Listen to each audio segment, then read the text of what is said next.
জানো তো বন্ধুরা, আমার মা বাবা আমাদের অনেক যত্নে মানুষ করেছে। কোনোদিনও কষ্টটা কি সেটা বুঝতেই দেয়নি। সবসময় একটা কথাই বলেছে, আমরা যে কষ্টটা পেয়েছি সেটা যেন তোরা কোনোদিনও না পাস। আমাকে মা কোনোদিনই মাঠে নিয়ে যায়নি।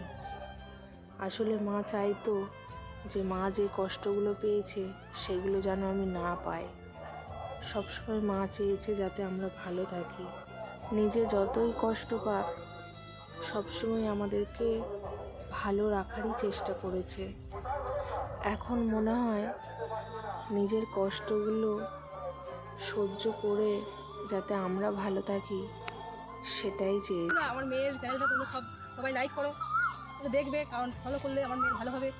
ঠিক আছে, আর বেশি কিছু বলছি না, আমাকে কিন্তু দেখছি তো দেখে নিয়ে যাবে।